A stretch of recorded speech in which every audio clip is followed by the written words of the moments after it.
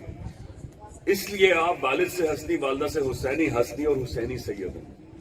جب آپ کے والد کو منصور کی حکومت ملی تو وہ وہی لینڈ لارڈ اور ڈسینڈنٹ تھا حجاج بن یوسف کا, جس کا بیٹا منصور تھا, اور اس کو تاریخ نے عیسیٰ لکھا ہے. اچھا, عیسیٰ بن موسیٰ کا جب نام آتا ہے تو وہ ڈسینڈنٹ تھا حجاج بن یوسف کا, اور اس کے بعد مروان بن حاکم. یہ سب آپس میں کازن تھے, اور یہ سب مل کے ٹیررسٹ تھے جنہوں نے صرف آل رسول اہل بیت کے قتل سر اتار کر ایک دوسرے کو بھیجنے سے تحفے اور تحائف وصول کیے, اور اس طرح انہوں نے ہولی کھیلی ہے. میں آپ کو یہاں یہ بات واضح کر دوں, آپ کو اکثر لوگ سو کالڈ دنیا کے لوگ بتائیں گے کہ غازی بابا محمد بن قاسم کے ساتھ آئے. نو, ایسا نہیں. آپ تو اس لیے یقین کر لیں گے بھائی جان نے کہا ہے, لیکن لوگ آپ سے پوچھیں گے اس کی لاجک کیا ہے. ان سے کہیے گا ہسٹری میں جاؤ دیکھو, اور صرف اگر تمہیں ہسٹری میں جانا نصیب ہو تو گوگل کر کے دیکھ لو when did Muhammad bin Qasim came to Sindh. صرف اتنا ہی گوگل لکھ کے سرچ کریں, آپ کو ڈیٹ آئے گی 92 ہجری. جب 92 ہجری آئے گی, 600 سینچری ہے, جب 92 ہجری آئے گی تو غازی بابا کی تو ولادت بھی نہیں ہوئی ہے. غازی بابا کیسے محمد بن قاسم کے ساتھ آ سکتے ہیں؟ یس, غازی بابا کے والد نے محمد بن قاسم کا ایرا دیکھا ہے. غازی بابا کا ایرا کیا ہے؟ 98 ہجری ولادت مدینہ منورہ. 3 سال پہلے حضور زین العابدین نے وصال فرمایا. لوگ داتا صاحب, خواجہ معین الدین چشتی, شاہجہاں چراغ, بری امام سرکار, حضرت گل حیدر حسن شاہ صحابی, بابا فرید کے ساتھ ملاتے ہیں غازی بابا کو. میں یہ تمیز کرانا چاہتا ہوں آپ کو, غازی بابا امامت اہل بیت آل رسول اہل تطہیر ہیں. وہ درجہ امامت پر ہیں, امام زادہ ہیں. ان کے بعد, ان کے نیچے بعد پھر اصحابہ کرام کا درجہ آتا ہے, اولیاء اللہ کا قلندر کا درجہ آتا ہے, وہ اس سے اوپر ہیں. حضرت امام جعفر صادق علیہ السلام اور حضرت امام باقر علیہ السلام کے ایرا کے وقت, حضرت امام باقر علیہ السلام کے وصال کے وقت آپ 17 سال کے جوان ہیں. غازی بابا کا ایرا بتا رہا ہوں آپ کو. حضرت امام موسیٰ کاظم علیہ السلام سے عمر ظاہری میں غازی بابا 30 ایئرز بڑے ہیں. غازی بابا کے ایرا میں جو جلیل القدر اصحابی تھے اس میں حضرت امام ابو حنیفہ ہیں, جن سے جو امام ابو حنیفہ کا مسلک ہے وہ ہے امام شافعی, مالکی, حنبلی اور حنفی ہیں نا. امام ابو حنیفہ کے استاد بھی موجود تھے جو کہ شیخ حماد ہیں. یہ غازی بابا کا ایرا ہے. پھر حضرت امام ابن سیرین تھے, امام شعبی تھے, عامر بن واصلہ تھا, اور عامر بن واصلہ کے ساتھ عطا بن رباح تابعی. مطلب عطا بن رباح تابعی وہ ہے جنہوں نے اوور 36 اصحابہ کرام کی زیارت کر رکھی ہے. مطلب یہ سب غازی بابا کے ایرا کے بزرگان دین ہیں, اور یہ سب رسپیکٹ اور غازی بابا کی تعظیم کیا کرتے تھے. غازی بابا کے والد کو منصور نے سر تڑ سے الگ کیا اور ایک نیزے پہ چڑھایا, اور مدینہ منور اور مکے کے درمیان میں یہ نیزہ لگایا جس کو کہتے ہیں شنیتا الوداع. اور یہاں پر اس نے تھریٹ کیا جتنے سید اس خطے میں موجود ہیں وہ آ کر میری بیعت کریں, ورنہ میں تم سب کا بھی یہی حال کروں گا. حضرت غازی بابا کے والد نے بیعت نہیں کی کیونکہ امام حسین نے یزید کی بیعت نہیں کی تھی, تو آل رسول نے بھی کسی کی بیعت نہیں کی. اور سب یہی کہتے تھے کہ امام حسین نے جو یزید کو جواب دیا تھا وہ یہ تھا, میں حسین تجھ جیسا یزید کی بیعت نہیں کر سکتا کیونکہ میں حسینی ہوں. اور یہی بات ہوئی. حضرت غازی بابا کے والد کو شہید کیا گیا, ان کے دادا کو شہید کیا گیا, ان کے پردادا کو شہید کیا گیا, اور آج تک آل رسول شہادتیں ہی دیتے آ رہے ہیں. غازی بابا کے والد نے شہادت سے چند دن پہلے آپ کو بلایا, اور اپنے چھوٹے بھائی یعنی غازی بابا کے چچا اور اپنے ایک اور بھائی جو غازی بابا کے دایا ہیں عبداللہ اور ابراہیم دیباج, ان کے سپرد کیا اور کہا کہ دیکھو مجھے یہ خطرہ ہے کہ خطرہ اتنا نزدیک آ گیا کہ یہ لوگ مجھے جان سے مار دیں گے. مجھے یہ فکر ہے کہ کہیں عبداللہ کو نہ شہید کر دیں. میرا اس پہ بڑا امید کا بھروسہ ہے کہ یہ اگر بچ گیا نا تو ہمارا پیغام دین جو ہے وہ سندھ میں پہنچ جائے گا, اور اگر یہ سندھ نہیں پہنچ سکا تو منصور پہنچ جائے گا اور دین کا نام یہیں رہ جائے گا. کسی طرح ابراہیم اور عبداللہ, تم عبداللہ شاہ غازی کو یہاں سے بچا کے کوفے لے جاؤ. اور وہاں سے ایک عرصہ تک رہو. میں ادھر اس کی منصور کی اٹینشن کو ڈائیورٹ کرتا ہوں تاکہ وہ یہی سمجھے کہ عبداللہ یہاں پر ہے، میں یہاں پر ہوں. اور اس طرح غازی بابا کے بابا نے والد صدام بنتش غازی بابا کو بچایا اور خود اسیسنیٹ ہو گئے، صرف دین کے لیے، صرف اسلام کے لیے. وہ وہاں سے نکلے اور ابھی راستے میں تھے کوفے کے کہ غازی بابا کو خبر آتی ہے 145 ہجری ہے، غازی بابا راستے میں ہے اور آپ کے والد کو اسیسنیٹ کر دیا. اور ایسے اسیسنیٹ کیا کہ 3 دن تک سولی پہ لٹکائے رکھا. پھر آپ کی بہن زینب آئی ہیں، آپ کو اتارا ہے، منصور کے آگے ہاتھ جوڑے اور کہا ہے سادات کے منہ سے ہولی کھیل لی تو نے، میرے بھائی کی لاش مجھے دے دے. اس نے کہا ٹھیک ہے، جا، میرا خون ٹھنڈا ہو گیا، جاؤ لے لو. انہوں نے وہ جسد مبارک لیا، اس کو دھویا، غسل دیا اور جنت البقیع میں تدفین کی. تو غازی بابا کے والد کی لحد اور قبر جنت البقیع میں.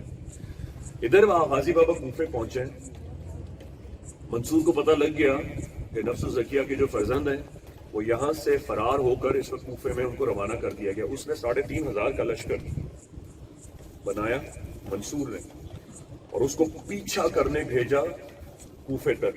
دیکھیں جو انسٹنکٹ ہے نا یزیدیت اور بنو امیہ کی، وہ سیم ہے. وہ حجاج بن یوسف ہو، مروان بن حاکم ہو، یزید ہو، جتنے بھی وار لارڈز ہیں، ان کی انسٹنکٹ ایک ہی تھی کہ پاور کو علم سے نہیں بلکہ دنیا کے لسٹ سے حاصل کرو اور دنیا کے لسٹ کے لیے حاصل کرو. اور آل رسول کا صرف ایک ہی تھا، ہمارے اندر جب اللہ کا خوف ہے ہمیں کسی سے ڈرنے کی کوئی ضرورت نہیں، کیونکہ ان سب کو یہ امام حسین کا قول یاد تھا کہ امام حسین فرماتے ہیں جب تمہارا یقین ہے کہ تمہارا خدا تمہارے ساتھ ہے پھر کچھ فرق نہیں پڑتا کہ کون تمہارے خلاف. اور وہ یہی سوچ کے کوفے پہنچے. جب کوفے پہنچے سے 3,500 کا لشکر ان کو پیچھا کرنے بھیجا. اب وہی کام ابراہیم دیباج غازی بابا کے تایا اور چچا نے کیا کہ ادھر منصور کی فوجوں کو ڈائیورٹ کرنے کے لیے انہوں نے ان سے جنگ کی. اس کا لمبا لیکچر ہے، وہ اس کو یہاں ہم ایڈٹ کرتے ہیں کیونکہ اگر میں نے اس کو ایڈٹ نہیں کیا تو اور لمبا یہ بیان ہو جائے گا. میں آپ کو ایڈٹ کر کے بتاتا ہوں جمپ کر کے کہ انہوں نے ڈائیورٹ کیا، غازی بابا کو بلایا. دیکھو میں تمہیں روانہ کر رہا ہوں یہاں سے، تم سندھ کی طرف جاؤ اور میں تمہیں ایک تاجر کا بھیج دیتا ہوں جس نے آپ کو یا اونٹ یا گھوڑے خرید کے دیے اور آپ کو ایک بحری جہاز میں سوار کرایا تاکہ آپ تاجر لگے، سید نہ لگے. غازی بابا اتنے حسین و جمیل، 6 feet 7 to 7 ہائٹ آپ کی، گٹھا ہوا جسم جیسا سیدوں کا ہوتا ہے، نظر ایسی کہ نظر نہ ٹھہرے، اور گٹھا ہوا کشادہ جسم جیسا مولا علی کا ہوتا ہے، ان کے ڈسینڈنٹس کا ہوتا ہے. تو ظاہر ہے وہ دیکھ کے پتہ لگ جاتا تھا کہ یہ یزیدی ہیں، یہ مروان بن عوف، یہ ہاشمی ہیں، بلڈ آ رہا ہے ہاشمی میں، صاف پہچانے جاتے تھے. تو آپ کو تاجر کا روپ دیا تاکہ کوئی مخبری نہ کر دے منصور کو کہ جناب ان کو روانہ کر دیا ہے. تاجر کے روپ میں کوفے سے بحری جہاز میں سمندر کے راستے غازی بابا کو سندھ کی طرف روانہ کیا. اور ادھر ابراہیم دیباج غازی بابا کے چچا نے اور تایا نے منصور کی فوجوں کو ڈائیورٹ کیا. ڈائیورٹ کرتے کرتے لڑتے ودن 3 months میں دونوں شہید ہو گئے. ادھر غازی بابا سندھ کے کنارے پہنچے. جب یہاں پہنچے تو یہاں کے سارے لوگ جو تھے وہ غازی بابا کی زیارت کرنے کے لیے اکٹھے ہو گئے، کیونکہ ان کو کسی کو پتہ ہی نہیں تھا کہ عبداللہ شاہ غازی ہے. کیونکہ پورے سندھ میں جنگل کی آگ کی طرح یہ بات پھیل گئی کہ کوئی نہایت حسین و جمیل نوجوان ہے جو سندھ میں داخل ہوا. جب غازی بابا داخل ہوئے تو سب لوگ بنا پوچھے آپ کے ہاتھ پاؤں بوسہ دینے لگے اور آپ کے پاس بیٹھنے لگے، آپ دین کی بات کرتے. چند مہینے میں وہ جو مندر یہاں ریاستوں میں بنے ہوئے تھے، سب مندروں کے جتنے پجاری تھے وہ آتے گئے اور غازی بابا کے دست حق پر مسلمان ہوتے رہے. غازی بابا گھوڑے لے کر آئے، آپ کے ساتھ کوئی نہیں ہے، اور ودن 3 months میں 3.5 لاکھ سے زیادہ یہ خطہ سندھ کی دھرتی کا غازی بابا کے دست حق پر مسلمان ہو چکا. یہاں تک کہ چھوٹی چھوٹی کے سندھ کی ریاستوں کے جو چھوٹے چھوٹے راجا تھے، ان کی سٹیٹ نہیں تھی نا، ایک راجاؤں کی ریاست کی سٹیٹ ہوا کرتی، جن کے 2,500-3,000 کے لوگ ہیں، یہ ایک ریاست کا ایک راجا ہو گیا. اس طرح ہزاروں راجوں کی حکومت ہوتی تھی سندھ کے اندر. تو ایک راجا سے دوسرا راجا، تیسرا راجا، سب کو خبر پھیلتی رہی اور سب آ کر ملتے رہے. جو آتا غازی بابا کے دست حق پر مسلمان ہو جاتے. سندھ کا گورنر تھا عمرو بن حشام. عمرو بن حشام کو ایک خبر ملی جس کو منصور نے گورنر سندھ کا اپوائنٹ کیا تھا کہ یہ کوئی تمہارے سندھ میں آیا ہوا ہے اور سب لوگ جا رہے. عمر بن ہشام آیا غازی بابا کے پاس اور جیسے ہی آیا غازی بابا کا چہرہ انور دیکھا اور بیٹھ کر آپ کا غلام ہو گیا. رات دن آپ کی خدمت میں رہتا. اب ظاہر ہے آپ کو تو پتا ہے ماشاءاللہ شیخ رشید جیسے لوگ ہر کسی کے ساتھ ہوتے ہیں, تو عمر بن حفص کے ساتھ بھی شیخ رشید جیسے لوگ تھے. کہ بادشاہ سلامت دراصل بات یہ ہے کہ یہ جو آپ آج کل خدمت کر رہے ہیں نا یہ بہت اچھی بات ہے, لیکن منصور کو یہ بات پتہ چل گئی نا تو وہ اچھا نہیں سمجھے گا.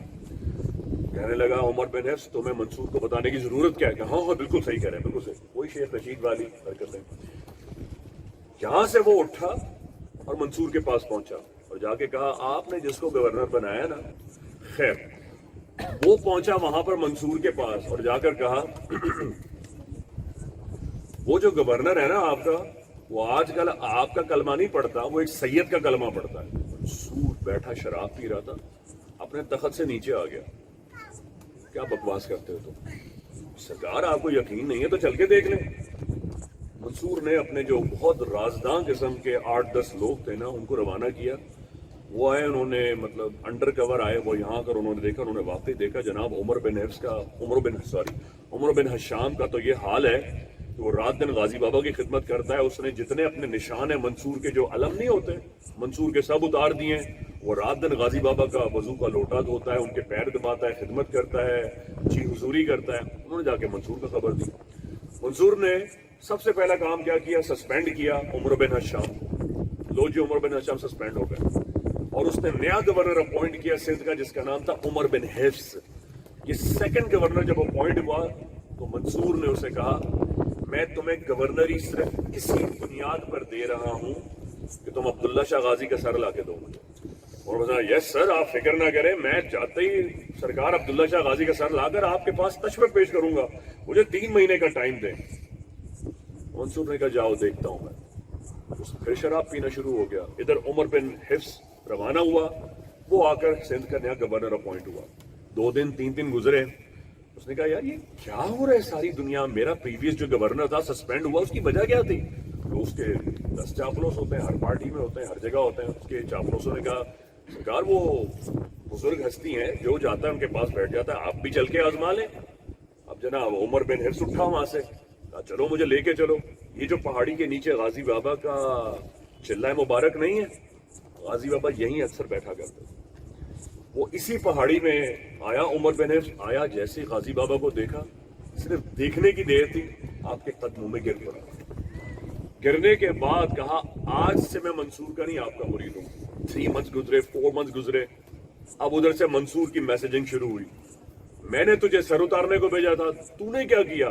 اب عمر بن حفص اس کو اگنور کر دیتا, کہتا نہیں میں ڈھونڈ رہا ہوں, میں کر رہا ہوں, میں جنگل مہران ساحلی پٹی سندھ کی ڈھونڈ رہا ہوں, مجھے نہیں مل رہی, جیسے ملیں گے میں کاٹ کے آپ کے پاس پیش کروں گا. اگنور کرتے کرتے 3 to 4 months ہو گئے. منصور کو پریشانی لاچار ہوئی. اب وہ بے چینی میں نہ ٹہلنا شروع ہوا. ایک دن وہ اپنی فرسٹریشن میں, کیونکہ یہ ٹپیکل فرعونوں کی اور جتنے بھی ظالم لوگ ہوتے ہیں ان کی عادت ہوتی ہے کہ جب وہ بہت زیادہ فرسٹریٹڈ ہوتے ہیں نا, پریشان ہوتے ہیں, تو وہ 2 کام کرتے ہیں. ایک کام جو کرتے ہیں وہ نہیں بتا سکتا میں, دوسرا کام جو کرتے ہیں وہ شراب بہت پیتے ہیں. تو وہ بھلانے کے لیے خوب ڈرنک کرتا, شراب پیتا. تو اسی شراب کے نشے میں وہ ٹہلنا شروع ہو گیا.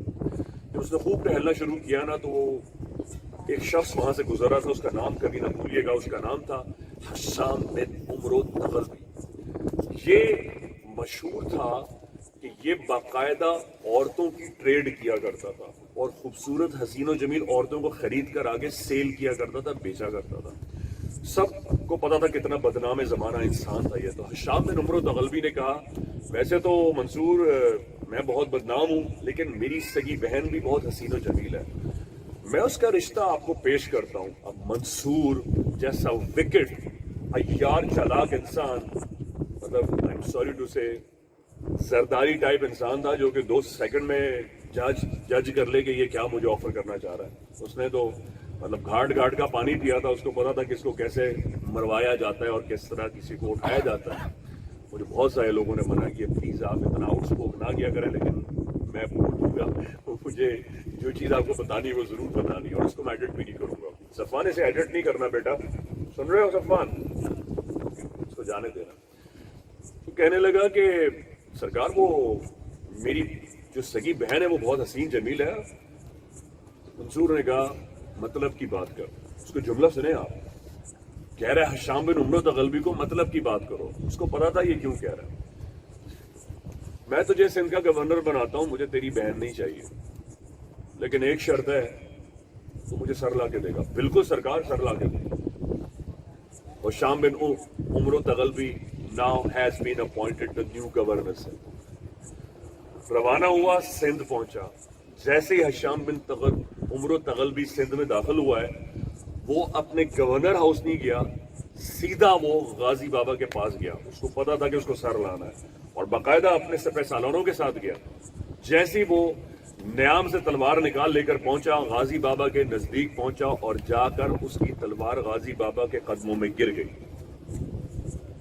غازی بابا کے دستے حق پہ مرید ہوا, آپ کے پیر چومنے لگا, اور کہا یہ جو میں تلوار آپ کا سر اتارنے لایا ہوں, یہ تلوار پیش کرتا ہوں, اس تلوار سے میرا سر اتار دیجئے. آپ کی محبت اور آپ کی ارادت میں جان جائے, یہ اس سے بہتر ہے کہ منصور کے لیے جائے. میں آپ کے لیے مرنا اور آپ کے لیے جینا چاہتا ہوں. غازی بابا نے دست شفقت سے پیار کیا. اس بعد وہ 6 مہینے گزر گئے. اب منصور کا کیا حال ہوگا؟ اب جناب منصور نے کہا اب میں کسی کو گورنر نہیں بناؤں گا, کیونکہ میں 3 گورنروں کو دیکھ چکا ہوں. جو جاتا ہے وہیں کا ہو کے رہ جاتا ہے اور اس کو مرید ہو جاتا ہے. اب میں کسی ایسے کو بھیجوں گا جس کو نہ میں گورنر ہی دوں گا نہ کچھ دوں گا. منصور نے ایک اسٹریٹجی یہ چینج کی, اس کو تو سیدوں کے خون سے ہولی کھیلنی تھی نا. اس نے کیا کیا, اس نے کہا میں مدینہ منورہ اور کوفے کا اتنا بڑا حصہ اس شخص کو دوں گا, اور اتنی عورتیں, اتنا زیور اور اتنا ٹریڈ اس کو دوں گا, اتنے ٹریڈ میں اس کو ٹریڈ پرسن دوں گا کہ وہ عمر بھر عیاشی کرے گا, جو مجھے عبداللہ شاہ غازی بابا کا سر لا کے دے گا. اور وہ ڈھونڈ کے لائے. اب آپ کو میں اس شخص کا نام لوں گا جو عمرو بن حشام یا عمر بن حفص, ان دونوں میں سے کسی ایک کا بھانجا تھا, اور اس کا نام ہے صفا. اسے تاریخ نے, تغلبی نے, تاریخ طبری نے بھی, ابن خلدون نے بھی صفی بھی لکھا ہے. تو میں دونوں نام بتاتا ہوں, جب آپ تاریخ پڑھے تو کنفیوز نہ ہو. آئدر ہی صفا یا ہی از صفی لکھا ہے. وہ آیا اور اس زون میں آیا, اس زوم میں, زال واو میم زوم, اس زوم میں آیا کہ وہ غازی بابا کا سر لے کر آئے. غازی بابا اس وقت مہران کے کنارے عبادت کر رہے تھے. آپ کے ساتھ 13, 14, 15 لوگ تھے. ظاہر آپ کسی سے لڑنے تھوڑی گئے. اس دوران میں آپ آئے تو میں آپ کو یہاں ایک بات جو وقت کی کمی کی وجہ سے بتانا بھول گیا کہ حشام بن عمرو تغلبی نے تھریٹس جب اسے منصور کی طرف سے ملے تو اس نے کہا کہ دیکھیں منصور میری جان لے لے گا, مجھے مار ڈالے گا, وہ آپ کے پیچھے, اور میں آپ کی بے ادبی ہونے نہیں دوں گا. میں سندھ میں ایک راجا کو جانتا ہوں جو بھی ریسنٹلی مسلمان ہوا ہے, اور وہ سیدوں کا بڑا احترام کرتا ہے. میں خط لکھ دیتا ہوں, آپ اس کے محل میں چلے جائیں, میں ادھر منصور کو بہلاتا رہوں گا کہ آپ میرے پاس ہیں. غازی بابا اس کے محل میں گئے. وہ بادشاہ آپ کو محل سے باہر ریسیو کرنے آیا, اور بادشاہ اور اس کے سارے درباری غازی بابا کے دستے حق پر مسلمان ہو چکے تھے. اس بادشاہ نے اپنی بیٹی کا رشتہ عبداللہ شاہ غازی کو پیش کیا, جو غازی بابا نے قبول کیا.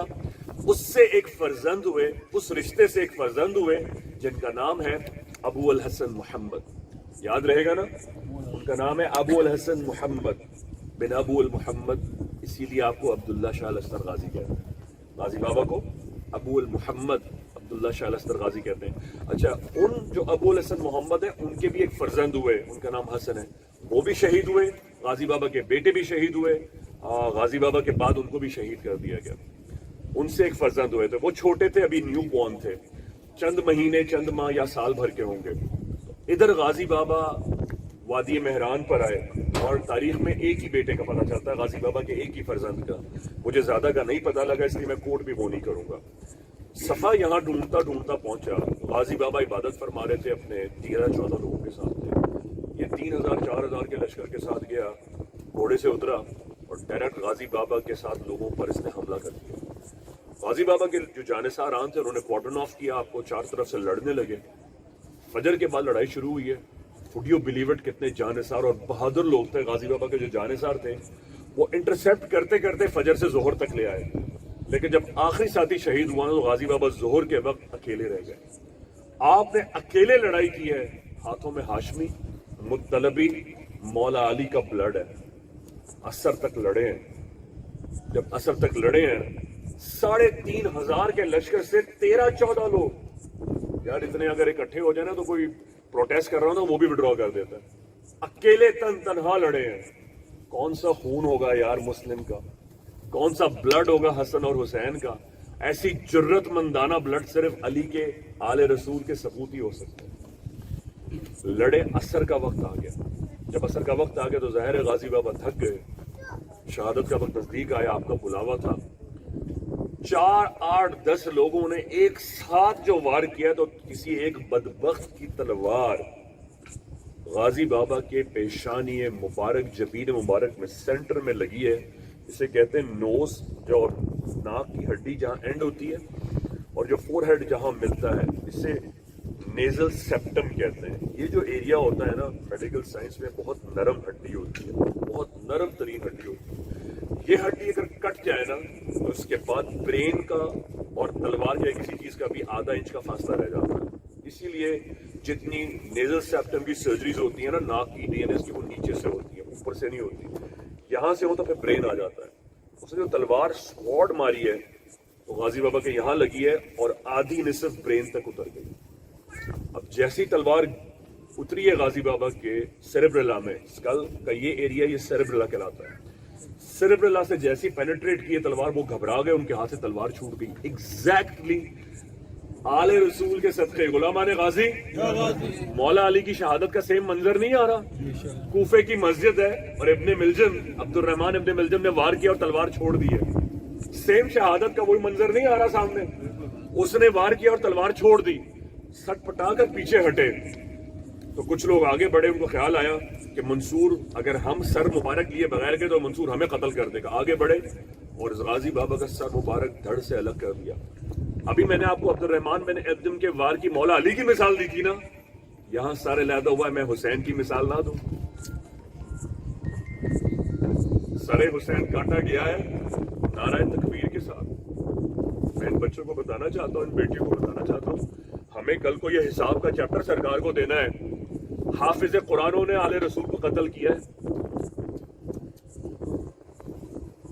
سرکار کے نواسوں کے خیموں میں نا جتنوں نے آگ لگائی ہے نا، جتنے صحابہ کرام تھے سب کے سب سرکار کے سامنے کھڑے ہو کے کہہ رہے تھے سرکار انا یا رسول اللہ، میں آپ کی گواہی دیتا ہوں کہ من کن تو مولا فہذا علی مولا. آپ نے آج جس کا ہاتھ بلند کیا ہے نا 15 ذی الحجہ کو، میں گواہی دیتا ہوں آپ اسی کے مولا ہیں، علی جس کے مولا ہے. میں گواہی دیتا ہوں. یہ سب وہ انا یا رسول اللہ کہنے والے تھے جنہوں نے حسین کو کاٹا. حافظ قرآن تھے. اب میں نہ کہوں آپ سے قرآن کیا کام دے گیا انہیں، ان کا حفظ کیا کام دے گیا انہیں جنہوں نے خیموں میں آگ لگائی. اور اسی لیے روایات تاریخ میں لکھی جاتی ہیں، کاٹا حسین کا سر نعرہ تکبیر سے. بلند کیا کیا انہوں نے؟ قرآن والوں کو بلند کیا کہ نہیں کیا؟ شروع میں آپ سے سوال کیوں کیا تھا میں نے؟ اس مقام تک آنے کے لیے میں آپ سے پوچھا تھا نا قرآن بڑا ہے یا قرآن والے بڑے ہیں. تو جب نیزے پہ سر اٹھایا تو قرآن والوں کو نہیں اٹھا لیا، سرکار کے پورے رسالت ماں کے گھر کو نہیں اٹھا لیا، پورے کنبے کو کاٹ ڈالا ہے 72 لوگوں کو. اور یہی منظر سیم غازی بابا کے ساتھ ہوا. اب جب وہ تشت میں رکھ کر منصور کے دربار میں سر لے جانے لگے تو وہ پہلے وہ صفا کے پاس لے کے گئے. سامنے کھڑا تھا صفا کے پاس لے کے. صفا نے جیسی سر مبارک دیکھا، گھوڑے سے نیچے آیا، بے چینی کی لہر اس پر طاری ہوئی. اس نے اپنے کپڑے پھاڑے اور جنگلوں میں نکل گیا. تاریخ میں آگے لکھا ہے کہ اس کی مسخ شدہ لاش ملی جس میں کیڑے پڑے ہوئے تھے اور اس کا جسم ببول کے کانٹوں میں اٹا ہوا تھا. جب انہوں نے اپنے ایمپیرر کو بھاگتے ہوئے دیکھا تو انہوں نے غازی بابا کا سر زمین پہ رکھ دیا اور وہ اس کے ساتھ بھاگ لیے. کوئی ادھر بھاگا، کوئی ادھر بھاگا، مطلب جہاں سے آئے تھے وہ تتر بتر ہو گئے. منصور کے پاس غازی بابا کا سر مبارک نہیں پہنچا. اب اس ڈیوریشن ٹائم میں غازی بابا کے اصحاب اور جتنے بھی پیننسولا جو سندھ کی پٹی کے ساتھ جتنے لوگ تھے، جنگل کی آگ کی طرح خبر پھیل گئی غازی بابا کو شہید کر دیا گیا. سب لوگ پہنچے، غازی بابا کا جسد انور اٹھایا، سر مبارک ساتھ رکھا اور اسی پہاڑی پر لا کر آپ کی تدفین کی جہاں غازی بابا آ کر عبادت فرمایا کرتے تھے. یہی وہ پہاڑی ہے جو غازی بابا کی محبوب پہاڑی تھی، اور آپ کے اصحاب 3 دن 3 رات یہیں رہے اور کہا ہم جب تک یہاں سے نہیں جائیں گے مر جائیں گے لیکن آپ کا ساتھ نہیں چھوڑیں گے۔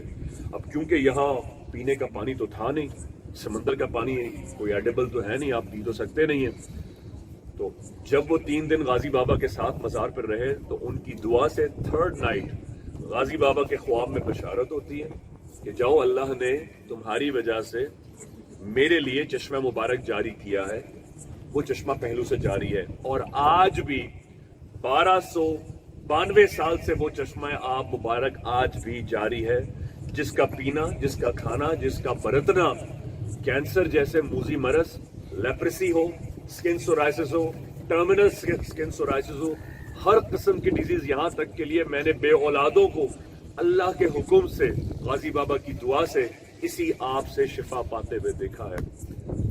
98 ہجری غازی بابا کا ظہور ولادت ہے، 151 ہجری 22 ذی الحج غازی بابا کی شہادت ہے۔ اس طرح یہ باب شہادت حسین امام علی مقام کا پیغام لے کر ہمیں منور کر گیا، ہمیں مسلمان کر گیا، ہمیں کلمہ گو بنا گیا۔ آج جو ہم حسین کا ذکر کر رہے ہیں، آج جو ہم نبی زادوں کا ذکر کر رہے ہیں، آج جو ہم قرآن والوں کا گھر کا ذکر کر رہے ہیں، اس کا کریڈٹ جس ہستی کو جاتا ہے اسے کہتے ہیں ابو الحسن محمد بن ابو المحمد عبداللہ شاہ الاشتر غازی۔ آج آپ کے صدقے ہی مسلمان ہیں۔ یہاں آپ کو یہ بات ہدیہ کروں گا قرآن کی آیت سے، سورہ رحمان میں، هل جزاء الاحسان الا الاحسان، نیکی کا بدلہ، نیکی کی سزا کچھ نہیں ہے۔ سرکار کی حدیث ہے، جس نے تم پر احسان کیا اس سے کبھی احسان فراموشی نہ کرنا۔ یہاں تک کہ حدیث قیامت کے دن جس نے احسان فراموشی کی اللہ اسے پہچانے گا نہیں۔ تو میں آپ سے صرف اتنا ہدیہ نہ کر دوں کہ اگر آپ کو کوئی چائے اچھی کڑک دار پلا دے تو آپ اس کو اچھا سمجھتے ہیں نا، شاید اس کی دکان پہ ضرور جائیں کہ اس نے اچھی چائے پلائی تھی۔ کوئی آپ سے اگر اچھی گفتگو کر لے تو آپ اس سے ملنا پسند کرتے ہیں کہ اس نے ایک دفعہ آپ سے اچھی بات کی تھی، ایسا ہی ہے نا۔ تو میں نہ بتاؤں جس نے آپ کو کلمہ پڑھایا تھا اس کا کتنا بڑا احسان ہے آپ کی نسلوں پر، آپ کی پشتوں پر۔ اسے عبداللہ شاہ غازی کہتے ہیں۔ اپنے کھانے کا نوالا، آنے والے وقت کا ہر لمحہ اگر احسان فراموش نہیں ہونا چاہتے تو اسے غازی بابا کے کریڈٹ کے ساتھ یاد کیجیے گا۔ آپ کی ہر نیاز، ہر سجدہ، ہر زکوٰۃ، ہر خیرات اور آپ کی مال سے نکلی ہوئی ہر مدد اور امداد انشاءاللہ حلال ہو کر بارگاہ الہی میں پہنچے گی۔ یہ وہ لہجہ ہے، یہ وہ کانسیپٹ ہے جو میں جب واپس آیا اور میں لوگوں کو دربار پر بتانا چاہتا تھا۔ اس کانسیپٹ سے اللہ سے مانگے، آپ کی مراد دنیا کے کسی خطے میں بھی بیٹھے ہوں انشاءاللہ ضرور پوری ہوگی، دین میں بھی، دنیا میں بھی، عاقبت اور آخرت میں بھی پوری ہوگی۔ آئیے غازی بابا کو سلام کر کے دعا پیش کرتے ہیں۔ میری عادت ہے کہ جب میں اللہ سے مانگتا ہوں تو 2 راستے ہوتے ہیں، یا تو سجدے میں جا کے مانگتا ہوں یا کھڑا ہو کے مانگتا ہوں، بیٹھ کر نہیں مانگ سکتا۔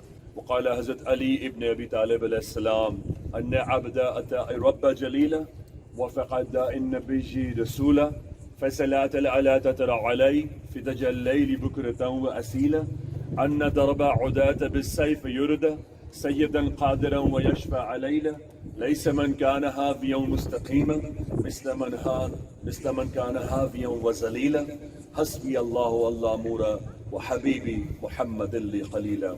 وقال حضرت فاطمة الزهرة سلام الله عليه ماذا على من شم تربة أحمدا ألا يشم مدزما غباليا سبت علي مصاعب لو عنها سبت على الأيام سرنا لياليا۔ نہ پوچھ میرا حسین کیا ہے، حسین دل ہے، حسین جان ہے، اٹھا رہا ہے جو لاش اکبر، حسین بوڑھا نہیں جوان ہے، فرات کی اب نبض رک گئی ہے۔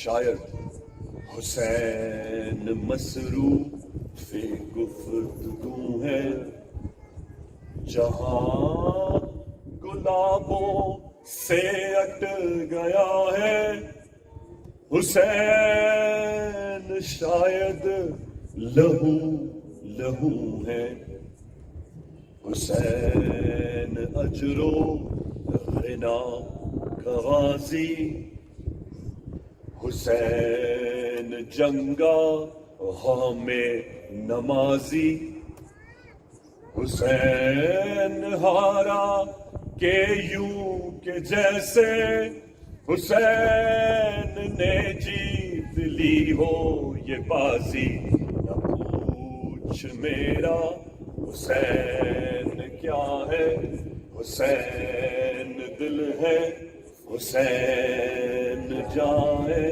اللہم صلی علی محمد وعلی آل محمد قد ضاقت حیلتی ادرکنی اللہ بحق رسول اللہ بحق جد زوج عال اولاد اصحاب فدایان عاشقان یا غازی، الہی بحق عالمین، بحق وما ارسلناک الا رحمۃ للعالمین، بحق اہل بیت الاطہار العالمین آل رسول اللہ علیہ الصلوۃ والسلام اجمعین، بحق محبان غازی، بحق اصحاب غازی، بحق عاشقان غازی، بحق شجرہ غازی، الہی عالمین آج 1292واں عرس جن خاکساروں، جن گناہ گاروں کو، جن بیٹیوں کو، جن ماؤں کو الہی دنیا بھر سے زیارت کے ساتھ نصیب فرمایا ہے، الہی بہتری کے ساتھ ان کی دعاؤں کو، ان کی رداؤں کو ان کے حق میں روشن فرما دے۔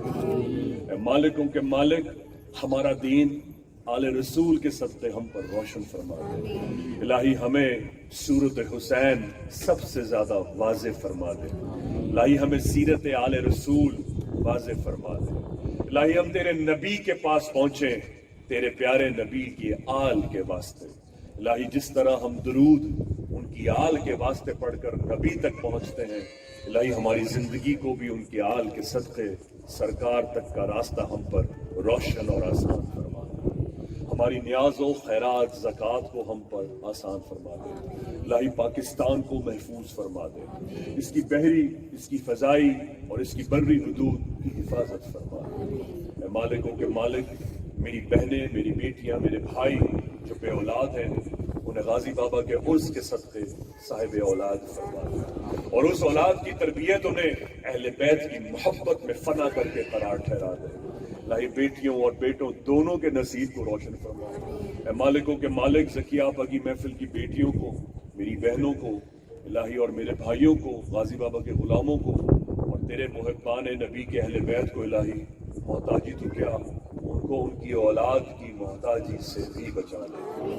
اے مالک، ہمیں ہماری اولاد کو مقدموں اور وکیلوں اور تحصیل کے چکروں سے بچا لے۔ ہماری اولاد کبھی بھی وکیلوں کی صورت نہ دیکھے۔ اے مالکوں کے مالک، انہیں ہر لعنت اس دنیا سے بچا لے۔ نماز، زکوٰۃ، خیرات، مولا حسین کی حاضری سے بیت اللہ کا حج اور عمرہ ان کے نصیب میں درج فرما دے۔ ہمارے ماں باپ کے ماں باپ کی مغفرت فرما دے۔ میری ماں، میرے باپ اور ان سے، ان کی بارگاہ میں، ان کی شان میں جو گستاخی ہم سے ہوئی، سرزد ہوئی، مجھ سے ہوئی، غازی بابا کے عرس میں تیری بارگاہ سے جو عنایتیں، جو نعمتیں، جو معافیاں بٹتی ہیں، الہی وہ ہمارے حق میں اتار کر روشن فرما۔ غازی بابا کے عشق اور محبت کا جو باغ تو نے رقم فرمایا ہے، ان آنے والی نسلوں کو اس باغ کو سمجھنے اور آگے لوگوں کو سمجھانے کی توفیق عطا فرما دے۔ روہنگا، میانمار، یواغور، چائنا کو، جاپان کو، یوکرین، یو ایس سے، جہاں کہیں مسلمانان پریشان ہیں، بنگلہ دیش میں، ہندوستان میں، وہ مائیں، بہنیں، بیٹیاں جنہوں نے دنیا بھر سے مجھے دعا کا کہا ہے، وہ دنیا کے کسی خطے میں ہوں، ہندوستان میں ہو، پاکستان میں ہو، امریکہ میں ہو، جہاں کہیں بھی ہو، جنہوں نے مجھے ایک دفعہ بھی دعا کا کہا تھا، کچھ بہنیں، کچھ بیٹیاں، کچھ بھائی جنہوں نے غازی بابا کی اس دعا میں اپنے درود، اپنے کلام پاک شامل کیے ہیں، الہی العالمین میں ان کی دعاؤں کو بھی آج غازی بابا کی اس دعا میں، اپنی ماں کی محفل کی دعاؤں کے ساتھ، غازی بابا کے غلاموں کی دعا کے ساتھ، تیری بارگاہ میں غازی بابا کے صدقے تو فعل وسیلے سے رکھتا ہوں، الہی ان کی پڑھائی کو ان کے حق میں بارگاہ غازی میں قبول و مقبول فرما دے، اور اس کا خاصہ عالم اسلام کو ہر بیماری سے ہر آفت سے محفوظ فرما دے مالک تیرے حساب کے لائق اور قائل نہیں ہے مالک تیری مہربانی اور تیری رحمت کے طلبگار ہیں ہم تجھے حساب نہیں دے سکتے ہماری کیلکولیشنز فیل ہیں الہی تیرے آگے ہم کسی چیز کو کیلکولیٹ نہیں کر سکتے مالک تو نے اتنا بے حساب دیا کہ ان دانتوں کو شوگر ہو گئی بلڈ پریشر کولیسٹرول ہائی ہو گئے ہمارا پیٹ ہماری اوبیسٹی ہماری چربی ہمیں مریض کر گئی لیکن تیری نعمتیں اترنا کم نہیں ہوئی اور مالک ہم نے بھی آج بھی تجھے کسی نماز میں پڑھ کر دیا تو گن کر تسبیح پڑھ کر دیا مالک ہمیں معاف فرما دے اپنی طرف سے جائے تو ہم تجھے گن کر دیتے ہیں لیکن تو بے حساب دیتا ہے اے بے حساب دینے والے ہمارا حساب نہ فرمانا ہماری کوئی تیاری نہیں ہے نہ کفن کی نہ دنیا کی نہ شرکت کی اے مالکوں کے مالک تیرے پیارے نبی کے نواسے کو کٹتے دیکھا ہے مالک اس کا حق بلند نہیں کر سکے معاف کر مالک خاموش رہے نہ بولا یہ خوف تھا کوئی یہ کہہ دے گا وہ کہہ دے گا مالک معاف فرما دے اور ان جانوں کو الہی نبی کے حق میں آواز بلند کرنے پر قبول فرما دے اس کی کوئی حد بھی ہم پر نازل فرما دے لیکن حب اہل بیت کو ہم سے کبھی سلب نہ فرمانا الہی اس کی کم سے کم قیمت ہماری جان کی صورت میں غازی بابا کی بارگاہ کے صدقے اپنی بارگاہ میں قبول و مقبول فرما دے الہی یاسین ملک کو کشمیر کو آزاد فرما دے بہتری کے ساتھ وہ جائز حاجات جو یہاں میری مائیں بہنیں بیٹیاں بھائی لے کر آئے ہیں غازی بابا کے عرس میں اور وہ بے حیائی پر نہ ہو وہ حق پر ہو الہی وہ آج اس دعا میں نظر کرتا ہوں رکھتا ہوں انہیں قبول فرما لے اور جو سچے دل سے خواجہ معین الدین چشتی کی اس ربائی کو پڑھیں آج تجھ سے غازی کے صدقے ان تمام نیازوں کے ساتھ یہ رضا عرض کرتا ہوں کہ اسرائیل کو جب تک ان کے پاس نہ بھیجنا جب تک وہ کوفے میں مولا حسین اور بغداد میں مولا علی اور الہی وہاں سے بیت اللہ تیرے اور تیرے پیارے نبی کا سلام نہ کرنا کہ شاست حسین دیست حسین کہ سرداد نہ دادست خاک بنائے اے مظہر کہ مولا علی مشکل کشا